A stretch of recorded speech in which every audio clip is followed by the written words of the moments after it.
Simon Sharma said the other day that it is one of the great surprises of the 21st century is the persistence of religion, and he referred to his own grammar school teacher who, in what he describes the quite idealistic time of post-war Britain, said, you know, the one thing we can take for granted is that by the end of the 20th century, nationalism and religion will be almost gone. They will have receded. And here we are in 2014, where there are these domestic cases which turn on religion, and then on the global stage with ISIS and battles over, in the name of holy war, etc.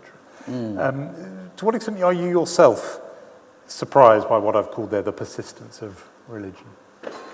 Well, I wouldn't use the word persistence. It was like a sort of recrudescence. And it was happening, I think, we were all celebrating the end of the Cold War, and we didn't notice actually there was something else beginning to form around us. And just thinking that the fatwa against your friend Salman Rushdie was in the same year as the fall of the That was sort of the first chapter, really.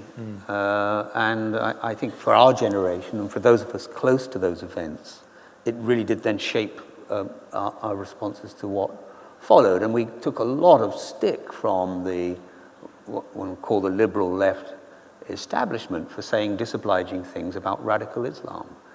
I haven't received, my mailbox has not been stuffed with apologies from leader writers of The Independent who or columnists suggesting that to say that there's something morally deeply unlikable about the wish to kill people because they have the wrong faith or no faith.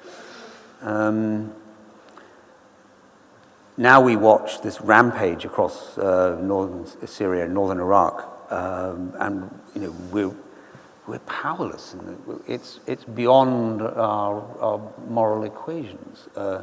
One thing to maybe go on the rampage converting people, but just slaughtering them wholesale, causing one of the largest disruptions of population that, I mean, UN spokesman was now saying 100,000 a month this morning.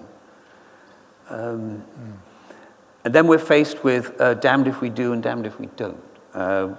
We intervene, but you know, the terrible past of Iraq is behind our shoulders, and yet nor can we stand by.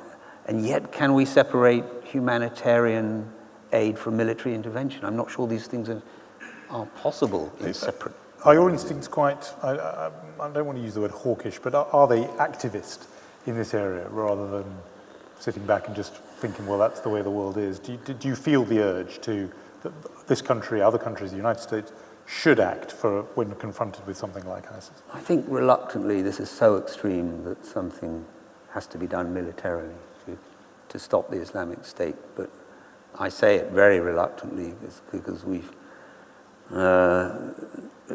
nothing much good comes of even more violence piled on violence. But here, could we ever live with ourselves if we just sat on our hands while Muslims of the wrong faith, or Christians, or atheists, or just other Muslims who seem to be the main victims in this case, are put to the sword? I mean, seeing pictures of 200 soldiers with our arms on their head being marched in their underpants into the middle of the desert to be slaughtered yesterday,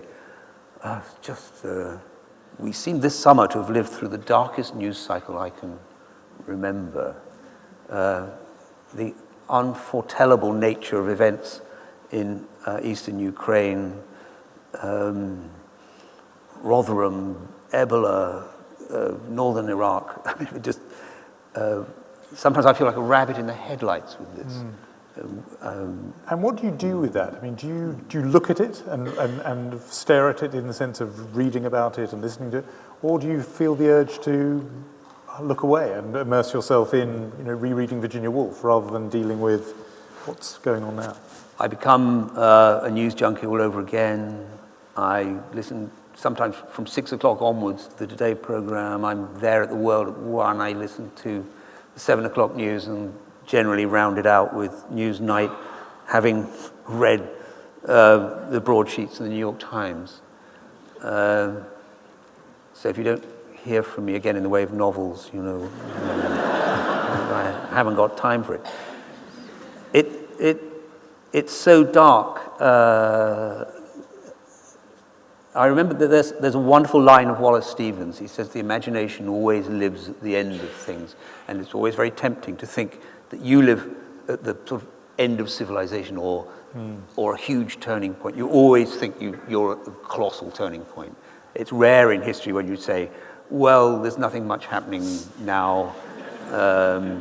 Civilization, well, I suppose, you know, when we thought for a moment, or when Fukuyama did, that Yes. Liberal democracies were the only pattern for reasonable living, and it looks like we were all drifting that way. I'm sort of very happy to believe that. And of course, that lasted about a month. So I try and tell myself that actually we mustn't exaggerate our own importance, as it were, historically, because we're living at this time. But in other moods, I think we really are on some pivot. Perhaps the European Union is going to break up. Perhaps who can guess the mind of Putin? Perhaps it'll all fizzle out next year. We'll say, well, we've got rather used to East and West Ukraine. Rather nicer in the West Ukraine, and people in the East are voting with their feet. And thank God we didn't have a Third World War, but, you know, there's plenty of else to worry about. But I can't help feeling, I can't resist this sense that Europe is becoming, you know, home to such brilliant thoughts about human rights and to the great enterprise of modernity and science, great literature, is becoming less and less relevant on the world stage. Its voice and its notions of human dignity and freedom becoming smaller and smaller, and less capable of defending itself or promoting itself. So I think these are anxious times.